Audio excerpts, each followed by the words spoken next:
ఇది డిప్లొమాటికల్గా issues solve చేసుకోవాలంటాడు, వాళ్ళు చూసుకోవాలంటాడు. ఆ తర్వాత మళ్ళీ ట్రంప్ అంటాడు వాళ్ళు చూసుకోవాల్సిన మాట అంటాడు. ఆ తర్వాత జేడీ వాన్స్ వచ్చి అంటాడు this is none of our business అంటాడు. But why if at all it is none of your business why you have involved అనే క్వశ్చన్ రైజ్ అవుతుంది. అండ్ ఈ క్వశ్చన్కి అమెరికా కూడా సమాధానం చెప్పుకోవాల్సి ఉంటుంది. బట్ ఎందుకు ఈరోజు అమెరికా ఇన్వాల్వ్ కావాల్సి వచ్చింది? అమెరికా కనుక ఇన్వాల్వ్ కాకపోయింటే రేపు ప్రపంచ పట్టణంలో పాకిస్తాన్ అయితే ఎగిరిపోయేది. కానీ ఎందుకు అమెరికా ఇన్వాల్వ్ కావాల్సి వచ్చింది ఈరోజు ఈ సిచ్యువేషన్? అంటే ఎలా చూడాలి అంటే సార్, అమెరికాకు పాకిస్తాన్కి అయితే చరిత్రాత్మకమైనటువంటి ఫ్రెండ్షిప్ ఉంది. అది ఎలానంటే అవసరాలకు తగ్గట్టు 1979 నుండి 1989 వరకు ఎప్పుడైతే యుఎస్ఎస్ఆర్ ఆఫ్ఘనిస్తాన్ మీద దండయాత్ర చేసిందో అప్పుడు ఆఫ్ఘనిస్తాన్ దాదాపు యుఎస్ఎస్ఆర్ కంట్రోల్లోకి వచ్చేది. ఆఫ్ఘనిస్తాన్ యుఎస్ఎస్ఆర్ కంట్రోల్లోకి వచ్చేస్తే అదంతా కమ్యూనిస్ట్ మయమైపోతుంది. ఆల్రెడీ యుఎస్ఎస్ఆర్ ఉంది, ఆఫ్ఘనిస్తాన్ కూడా కమ్యూనిస్ట్ మయమైపోతుంది అన్న భయంతో ఏం చేసిందంటే అమెరికా అప్పట్లో ఫండ్ చేసింది అనమాట. అమెరికా పాకిస్తాన్కి ఫండ్ చేసి అక్కడ ఎప్పుడూ లేనటువంటి కొత్త టెర్రరిజానికి ఇది ఒక తెర దించారనమాట. ఆ టెర్రరిజం ఏమైంది? It is funded completely by America. So this terrorism supported Afghanistan people. ఈ ఆఫ్ఘనిస్తాన్ పీపుల్ పాకిస్తాన్లో ఈ పుట్టినటువంటి టెర్రరిజం యుఎస్ఎస్ఆర్ రాకుండా చేసింది. ఇదే ఏం చేసింది అంటే అమెరికాకి చాలా మంచి విషయం లాగా మారిపోయింది అనమాట. ఓహో, ఈ పాకిస్తాన్ అయినా సరే, ఈ ఆఫ్ఘనిస్తాన్ అయినా సరే ఎప్పుడైనా కూడా నా కంట్రోల్లో ఉంటే ఈ యుఎస్ఎస్ఆర్ యొక్క ఇన్ఫ్లుయెన్స్ తక్కువ అవుతుంది. రష్యా అంటే సోవియట్ యూనియన్ ఈ రష్యా యొక్క ఇన్ఫ్లుయెన్స్ తక్కువ అవుతుందని చెప్పేసి చరిత్రాత్మకమైనటువంటి దోస్తాన్ ఉంది ఎవరికి? Pakistan as well as USA. So ఎప్పుడు మళ్ళీ ఒక కాళ్ళ బేరానికి వెళ్ళినా కూడా ఆ చరిత్రాత్మకమైనటువంటి ఫ్రెండ్షిప్ ఆధారంగా యుఎస్ఏ లొంగిపోతుంది అనమాట. వస్తాను, మళ్ళీ ఆ పాయింట్కి వెళ్దాం. మీరు అన్నారు చరిత్రాత్మకమైన మైత్రి సంబంధం ఉంది. రిమెంబర్ 2 గుంట నక్కలే. నిర్మోహమాటంగా చెప్తాను, 2 గుంట నక్కలే. అవసరానికి ఏదో సినిమాలో ఒక డైలాగ్ ఉంటుంది, అవసరానికి వచ్చే క్యారెక్టర్లు తప్ప ఇంకా ఏదో లేరు అని చెప్పి డైలాగ్ ఉంటుంది. Sorry for that. ఓకే, మళ్ళీ ఆ డైలాగ్ చెప్పే ప్రయత్నం చేస్తాను. Coming back to the subject. ఈ రెండు కూడా అమెరికా కావచ్చు, పాకిస్తాన్ కావచ్చు, ఈ రెండు ఒకప్పుడు చాలా రాసుకు పూసుకు తిరిగిన దేశాలు. కానీ ఎందుకు ఒక్కసారిగా విడిపోయాయి?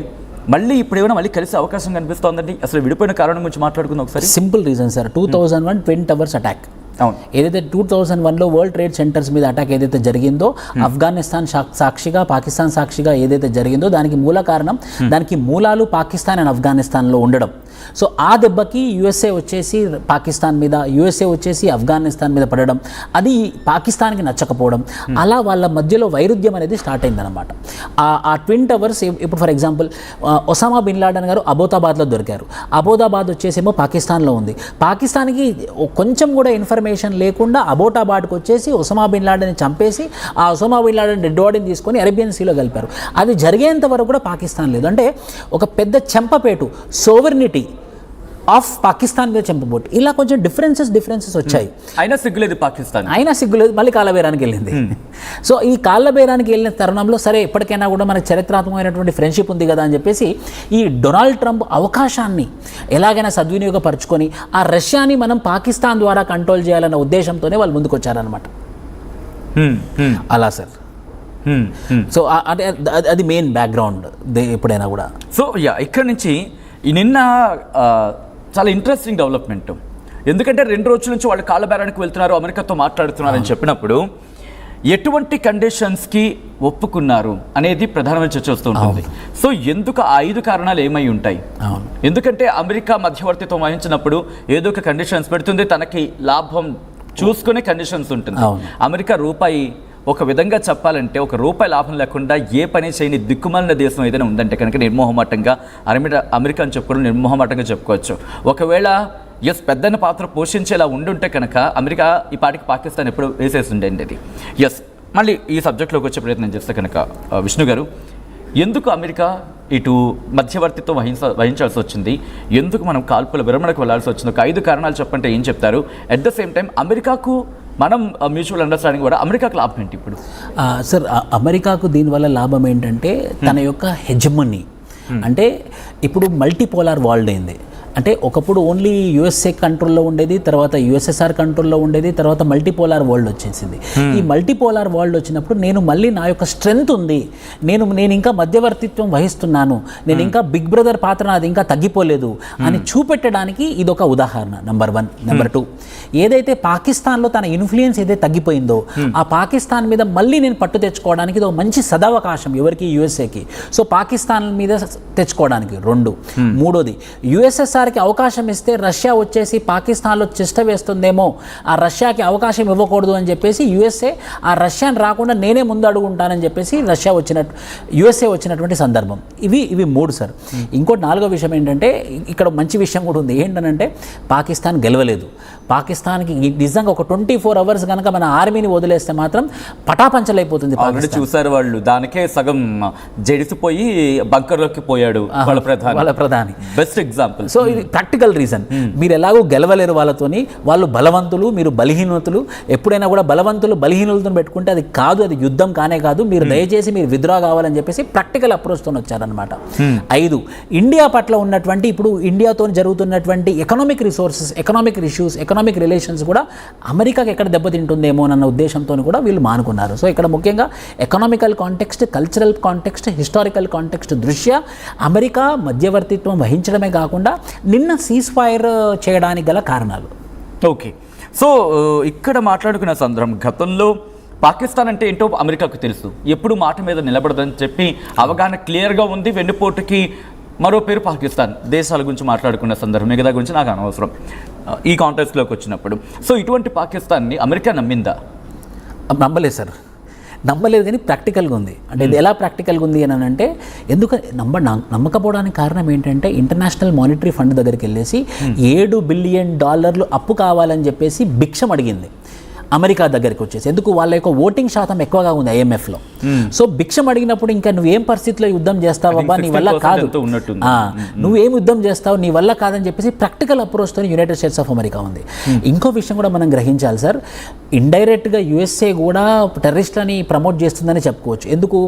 ఈ టైంలో, యుద్ధం జరిగే టైంలో $2.5 బిలియన్ నువ్వు శాంక్షన్ చేసి $1 బిలియన్ ట్రాన్స్ఫర్ చేశావు. ఎందుకు? ఆ ఫండింగ్ అంతా టెర్రరిస్ట్ ఆర్గనైజేషన్స్కి, టెర్రరిస్ట్ స్థావరాలకు వెళ్ళడానిక? ఇప్పుడు నువ్వు ఒక్కసారిగా $1 బిలియన్ ఈ రోజున నువ్వు ఎందుకు ట్రాన్స్ఫర్ చేశావు అంటే, దీన్ని మనం చూసుకుంటే మాత్రం ఖచ్చితంగా indirectly USI is also supporting the terrorist. అయ్యో నిర్మోహమాటంగా ఇదే అంశం నిన్న మన అఫ్జుద్దీన్ ఓవైసీ అన్నారు కదా, it is international monetary fund are international militant fund అని చెప్పి ఆయన క్వశ్చన్ చేశారు. సో ఇక్కడ మళ్ళీ ఆ క్వశ్చన్కి యాడింగ్గా నేను అడిగేది ఏంటంటే, ఎప్పుడైతే నిన్న ఈ $1 బిలియన్ అనేది ఇచ్చిందో దానికి లెక్కపత్త అడగదా? అడుగుతుంది కదా. సో అప్పుడు ఎటువంటి తటపటాయింపు వస్తుంది పాకిస్తాన్ నుంచి, అప్పుడు సమాధానం చెప్పుకోవాల్సి వస్తుంది ఖచ్చితంగా. అందుకే సార్, అంటే $2.5 బిలియన్ అన్న ఇవ్వండి అని అన్న పక్షంలో ఓన్లీ $1 బిలియన్ మాత్రమే ఇచ్చారు. కానీ తెలియని విషయం ఏంటంటే ఆల్రెడీ $22 బిలియన్ అప్పులో ఉంది IMFతోని, వరల్డ్ బ్యాంక్తో సుమారుగా $40 బిలియన్ అప్పుతో ఉంది. ఇంత అప్పుతో ఉన్నటువంటి పాకిస్తాన్ ఇప్పుడు మళ్ళీ ఇంకో $1 బిలియన్ తీసుకొని ఎలా కడుతుందని యుఎస్ఏకి తెలియదా? యుఎస్ఏకి తెలిసేది $1 బిలియన్ ఇచ్చింది. కాకపోతే ఏంటంటే ఆ ఆపర్చునిస్టిక్ పాలిటిక్స్ ఉంటాయి చూసారా సార్, ఆ ఆపర్చునిస్టిక్స్ పాలిటిక్స్లో ఎలాగైనా ఈ ఆపర్చునిటీని నేను యూజ్ చేసుకొని సౌత్ ఏషియన్ కంట్రీస్లో నా యొక్క ప్రభావాన్ని పెంచుకోవాలి, సౌత్ ఏషియన్ నేషన్లో నన్ను అందరూ మర్చిపోతున్నారు, సో నేననేవాడిని ఉన్నాను, యుఎస్ఏ అనే కంట్రీ ఒకటి ఉందని గుర్తు చేయడానికే అది మధ్యవర్తిత్వం వహించింది. ఇంకో కారణం కింద మాట్లాడుకోవచ్చు F-16, ఎందుకంటే F-16కి సంబంధించి మాట్లాడుకుంటున్న సందర్భం.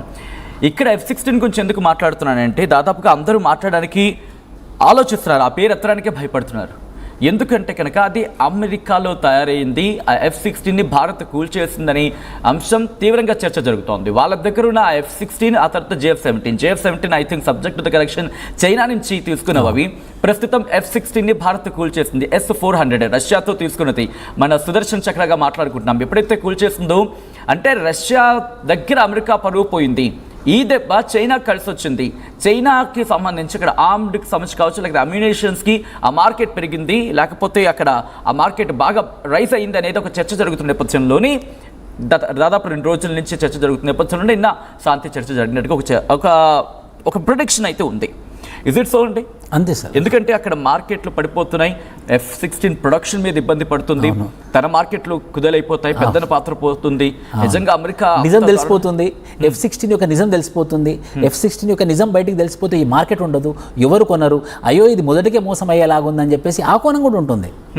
అంటే అయ్యా పాయింట్కి వచ్చారు. ఇంకా ఇగో నా దగ్గర 2 పెన్నులు ఉన్నాయి, గుర్తుపెట్టుకొని చాలా ఇంట్రెస్టింగ్ ఉండబోతోంది. నేనేం చేశానంటే దీన్ని ఏమంటారు, IMF ఇచ్చిన డబ్బులు, ఇది అమ్యునేషన్స్. సో నేనే డబ్బులు ఇస్తాను, అట్ ద సేమ్ టైం ఈ డబ్బులతో నేనే అమ్యునేషన్ కొనేసుకుంటా. అంటే ఇప్పుడు 2 మన దగ్గరే ఉంటాయి. ట్రూ అంతేనండి? అంతే.